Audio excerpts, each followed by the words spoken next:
Monsieur Pujol, bienvenue. Bonjour. Bonjour.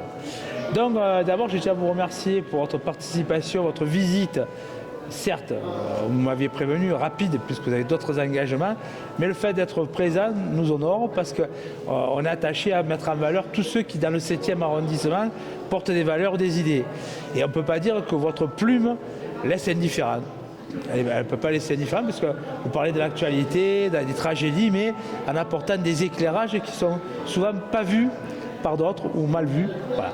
Donc à partir de là, j'aimerais que vous puissiez résumer, on va vous enregistrer en 2 minutes, 3 minutes, votre démarche. Alors il y a le premier livre, où je me suis surpris à être à l'intérieur, mais du bon côté, j'ai un collègue qui n'était pas heureux de s'y retrouver.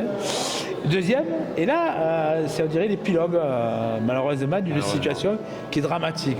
Vous pouvez parler, vous avez le micro. Oui.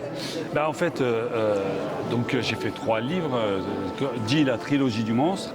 Et dans cette trilogie du monstre, il y a le premier, La fabrique du monstre, qui pour moi est le plan de notre système foireux.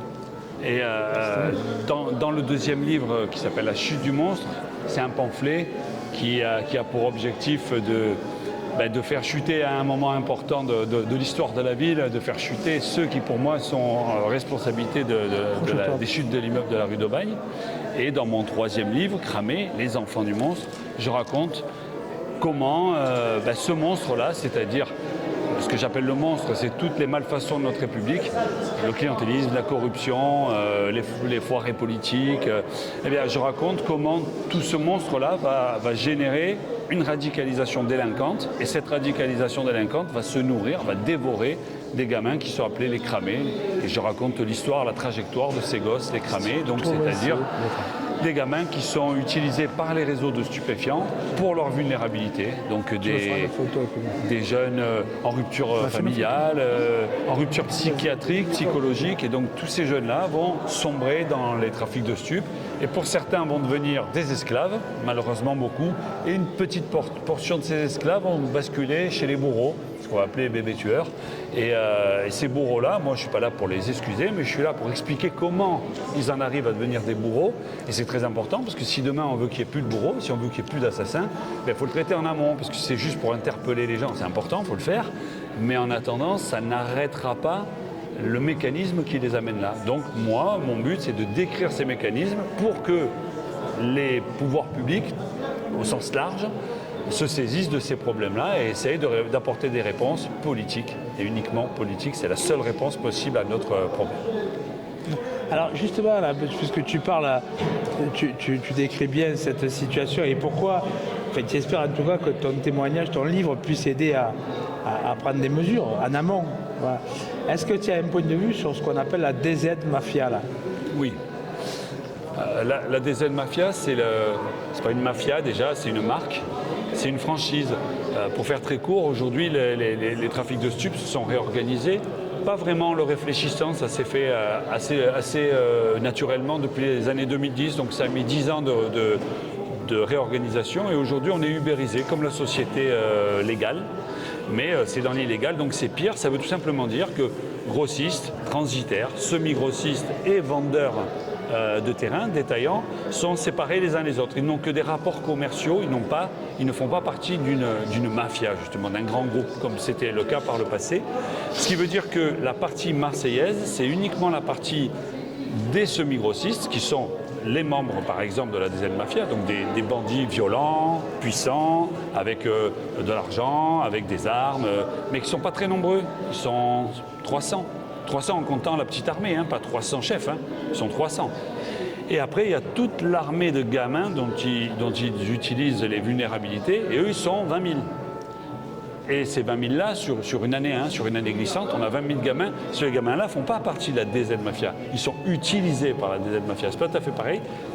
Et en fait, la DZ Mafia, c'est une franchise. C'est-à-dire c'est une marque, comme le McDo, comme le KFC, comme le Free Time, le Quick. C'est une franchise, et les autres franchises, c'est les Yoda, c'est la Frappe, c'est les Corleone, c'est d'autres marques qui vont, qui viennent. Autant peut-être dans 2 ans, la DZ Mafia n'existe plus ou peu, et on a un retour de la Frappe, qui est une autre marque. Vous savez, c'est comme dans le légal, ça va, ça vient, quoi. Apple contre Samsung, et ben là c'est la même chose. Sauf que là, au lieu de s'attaquer en justice, ben, ils se tirent dessus. Au lieu de faire des OPA, ben, ils bouffent le réseau de l'autre. Mais c'est le même fonctionnement.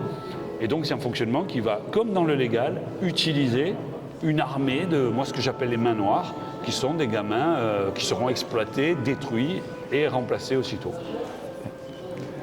Ben, merci à toi. C'est résumé, mais je crois que c'est un résumé très fort. Alors, on n'a pas pu obtenir de ton éditeur un envoi de livre. J'en ai 2.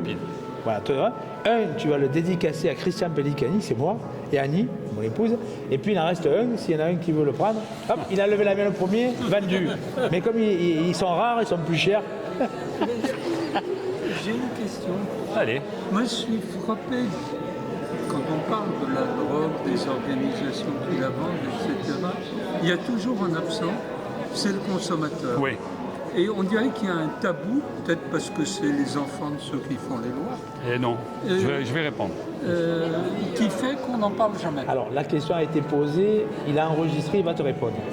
Là, il se concentre sur ma dédicace et il va faire la tienne. Alors. J'ai la réponse. Enfin, j'ai une réponse. Oui, oui. Tu fais payer ta banquière ou c'est toi? Si tu as un billet de 20, j'arrondis, c'est bon parce que... Voilà. Parce que j'ai pas de monnaie. Pellicani, c'est 2 L? 2 L. Il y a 2 L, hein? 2 L, il n'y a pas de N. Il y a un N et 2 L. Pellicani. Monsieur, io sono napolitano e pugliese. Annie, hein? Annie, ouais. Voilà, merci Charles. Bon là, je n'ai pas besoin de mettre Pellicani, après tout, tu sais que je t'appelle Pellicani. Ouais. Je réponds d'abord. Vas-y, hop. Allez, donc sur les consommateurs. Marseille, c'est une ville qui est une des villes de France qui consomme le plus. Il y a le plus de consommation. Et pourtant, ce n'est pas une ville riche. C'est une ville où il n'y a pas de show business, où il y a peu de gens de l'audiovisuel, très peu de journalistes. Le barreau de Marseille ne compte pas tant d'avocats par rapport à Paris, Lyon, Bordeaux. Et même si on a une bourgeoisie, ils sont largement minoritaires par rapport aux classes populaires. Donc en fait, l'idée que la consommation serait bourgeoise et récréative est une idée fausse. La réalité, c'est que la consommation, c'est une consommation qui est massive. À Marseille, l'alcool est moins forte que dans les villes populaires du Nord. C'est pas du tout pour tirer la pierre à qui que ce soit, mais si on va à Lille, si on va à Lens, là-bas, ils ont des problèmes d'alcool. Nous, on a, depuis très longtemps, bien avant la situation actuelle, on a le malheur se noie plutôt dans la vapeur, dans le shit. Ils appellent ça se gazer d'ailleurs. Donc en fait, les premiers consommateurs de cannabis, la coque c'est encore autre chose, je vais y venir, les premiers consommateurs de cannabis sont les quartiers populaires, et de très loin. Et ensuite, des classes moyennes qui ont peur du déclassement, qui sont empêchées. Et après, il y a un petit peu de récréatifs qui viennent des milieux bourgeois. Mais eux, ils ont leur propre réseau de consommation. Ils n'ont pas vraiment besoin des quartiers populaires. Ils se débrouillent avec des meilleurs produits de meilleure qualité, qui payent cher, mais ils s'en fichent et près de chez eux. Donc en fait, c'est une idée fausse de penser, je serais le premier à le dénoncer si c'était le cas, c'est une idée fausse de penser que c'est les riches qui achètent aux pauvres et que les pauvres s'entretuent pour les riches. C'est pas ça. C'est pire, c'est que la consommation aujourd'hui, elle se nourrit de 2 éléments. D'abord, le besoin d'un anxiolytique d'une population, cannabis. Donc, toute population qui se sent empêchée, qui se sent déclassée, donc toute cette enfin bref, vous voyez la société actuelle anxiogène et tous les problèmes, les travailleurs pauvres, ceux qui ne travaillent pas du tout. Donc, on a une forte consommation qui est liée à une sorte de dépression généralisée. À Marseille, c'est immense. Et ensuite, on a un autre phénomène qui est le phénomène de la performance. Et la cocaïne, c'est la drogue de la performance. Et aujourd'hui, dans les réseaux de stupes, ce sont des ouvriers qui viennent prendre de la coke. Ce sont des ouvriers du BTP qui avant prenaient une petite bière ou un jaune et qui maintenant prennent un rail de coke. Pourquoi? Parce que la coke, elle est tombée à 50 € le gramme pour de la mauvaise coke, 60-70 € pour une coke raisonnable. Avec un rail, avec 1 gramme, tu fais 10 rails. Donc ça fait 7 € au plus cher le rail. C'est le prix d'une pinte, quoi. Donc en fait, sur une semaine, ils prennent 1 gramme et se font les moments difficiles, les moments importants, ils vont prendre un rail pour travailler. Mais les avocats font pareil, les gens de l'immobilier font pareil. Il y a plein de secteurs où il faut de la performance, où on va faire ça. Donc la cocaïne, c'est une drogue de la performance et un peu de récréatif et un peu de festif. Mais en réalité, c'est une drogue de la performance. Quand on voit des avocats qui prennent de la coke, je prends cet exemple, je pourrais prendre des architectes. Ce sont des gens qui travaillent, certes, ils font de l'argent pour certains, d'autres pas du tout. Ils travaillent pas, tous les avocats se gaffent pas, loin de là.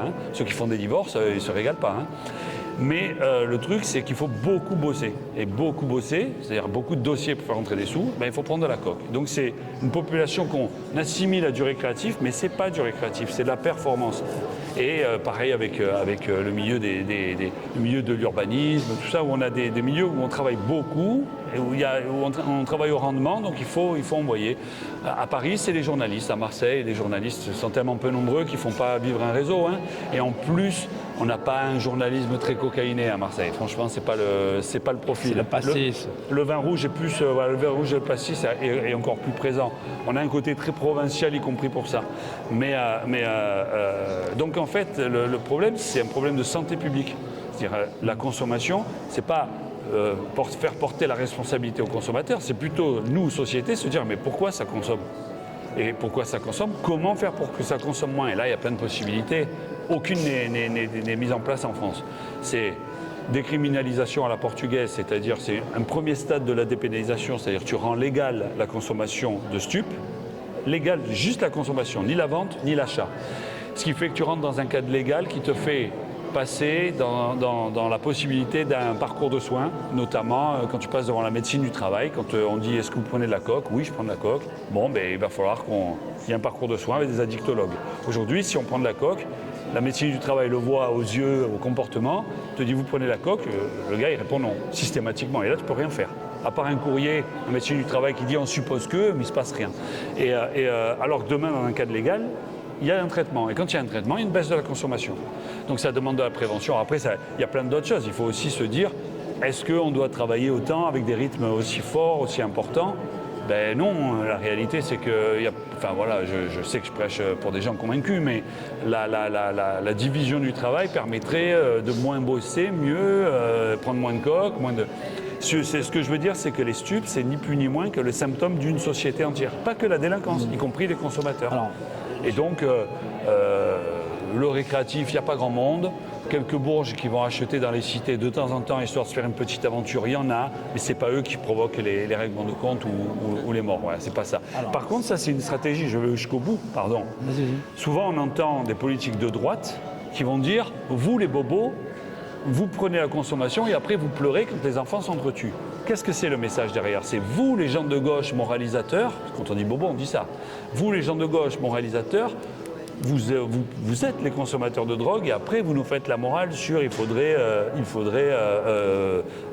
travailler sur les stupes, tout ça. Et en fait, dans le discours, il y a un truc politique qui est en permanence mis, laisser penser que c'est le gaucho bien pensant qui consomme. On fait croire ça, mais dans les campagnes, ça consomme des stupes. C'est pas des gauchos bien pensants, c'est des fils de paysans qui sont dans la galère la plus totale. C'est des gens qui ont des vulnérabilités. Les consommateurs sont aussi des gens vulnérables. Et je trouve que la rhétorique politique qui se joue quand on dit les bobos, tout ça, c'est vraiment un truc c'est une manière de dire vous les gauchos, quoi. C'est une manière de dire ça. Pour ça, il ne faut pas se faire tromper.